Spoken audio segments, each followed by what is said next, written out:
Broncos country, what's going on? Hope you guys are having a wonderful July 4th, wonderful weekend whenever you're watching this. Today is part one of the Kris-Abrams Draine film room that I got. We're going to take a look at 5 plays from his first half against the Georgia Bulldogs this past year. Y'all be sure to let me know your thoughts on these plays and Kris-Abrams Draine in the comments.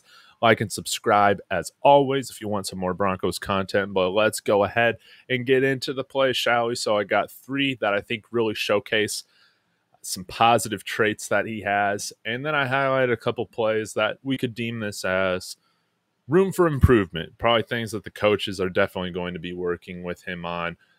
But let's go ahead and get started. You'll see that, one, what I liked about this film is that you see Kris-Abrams Draine is oftentimes going against number 5 on Georgia. His name is slipping my mind right now, as well as a handful of matchups against second-round pick of the LA Chargers, Ladd McConkey, who was one of the best route runners in the league. So this was in college football. So this was really interesting.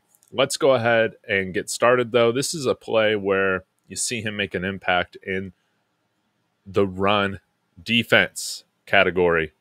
See a long run is busted out here. You like to see Kris-Abrams Draine show that toughness to get involved in the play. Gets run over, so got to work a little bit on the technique, but you like to see the willingness, the fact that he's not trying to alligator arm, tackling this defender, kind of being ran through, so to speak, is, I think, a positive trait. He does a good job of using his arms to get off of that block from number 5, and then you see him get involved, throw his body out there to end up bringing down or helping bring down that running back number 7.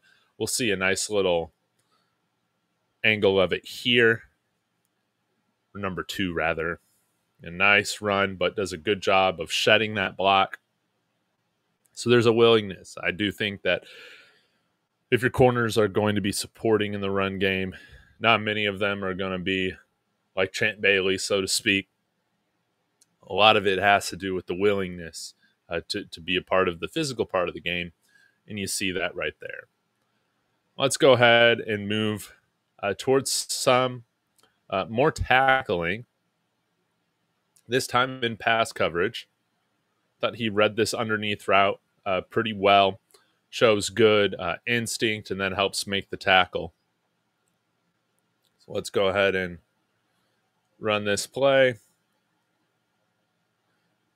See, Abrams Draine is at the bottom of the, it's at the bottom of the screen right over here. We can go ahead and run this. So he understands what's coming up and then makes an instant tackle, allows no yards after the catch. I love to see this. Kind of drops back in a little bit of a zone coverage. That's what the Tigers are running. And you see his eyes. He's able to pick up pretty quickly what's going on here. You got a couple crossers happening. Kris-Abrams Draine keeping his eyes on what's developing in front of him. And you see him come up, make a nice break on the ball or on the pass catcher, and then brings him down immediately after he catches. Allows no room for yak, which is very important when you're in the red zone. So comes up here, 5 catches it, and much better tackling this time on number 5. Does a real good job of wrapping him up, uses his arms, gets his shoulder involved. Real solid tackle there from Kris-Abrams Draine. Now let's take a look at some man coverage. At the 12-minute mark.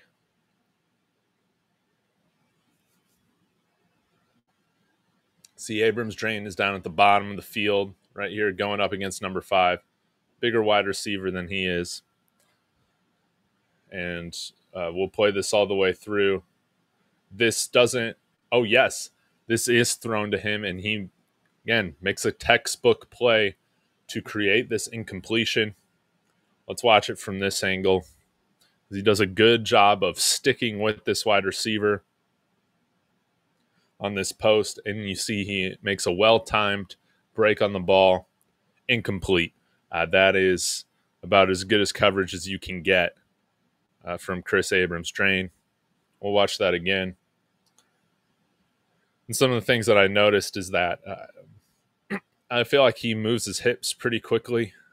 We'll see that in other plays, whether it's more so in part 2 going up against Ladd. But he has nice quick feet.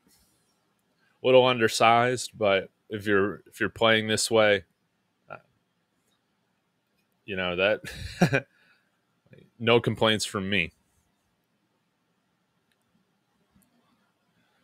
This is stuff where you just see him move very fluidly. Makes this play look easy. When sometimes, when you got a guy running downfield that quickly, it can be tough to keep up with him. But he read this very well and got his hands up in time. Good break on the ball, incomplete. I love to see that. So let's go ahead for 5:30. This is one where he was actually beaten man coverage, but I thought he played pretty good coverage on this, to be honest.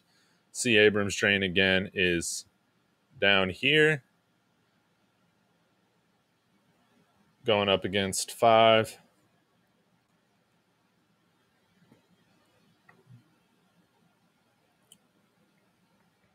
See, number 5's off to a nice release and some nice route running on his end. And I thought, this is about as good coverage as you're going to get if the guy gets a clean release on you. Maybe that's something that he can improve on, is not letting guys get such clean releases from him in press. So he didn't even get his arms on him there.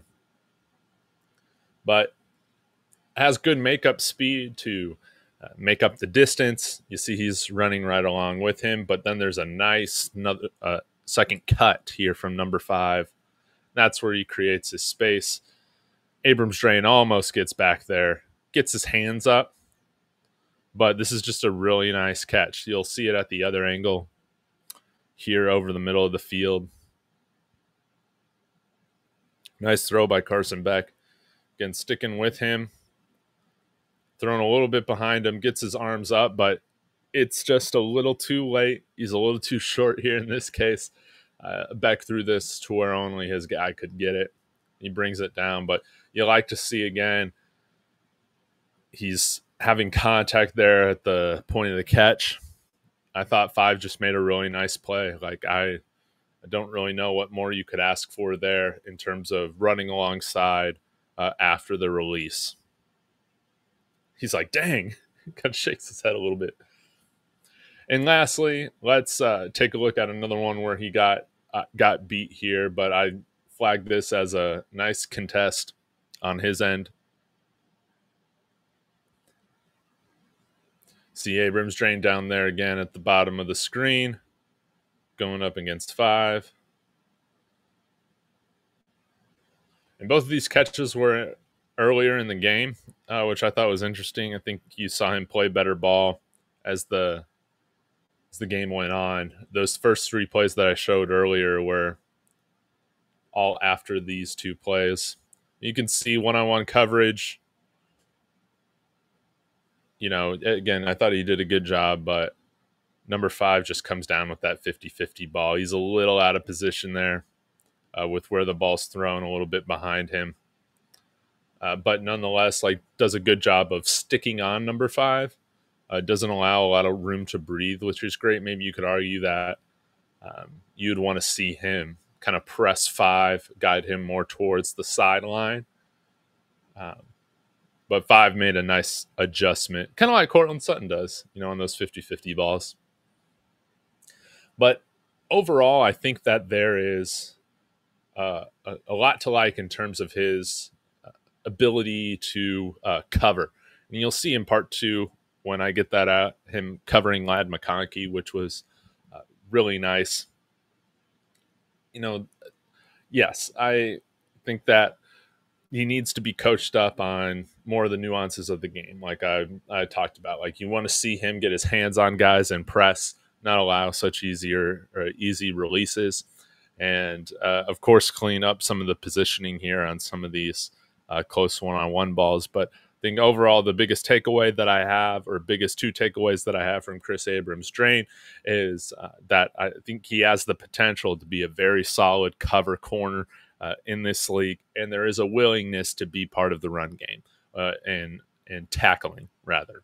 So y'all let me know your thoughts on this film, what your expectations are for Kris-Abrams Draine. He's going to be somebody competing for that number 2 corner spot, going up against Riley Moss, Levi, Wallace, handful of other guys. So Jaquan McMillian, maybe we'll see him play more on the outside this year. But thank you guys so much for tuning in. Like and subscribe as always, and go Broncos.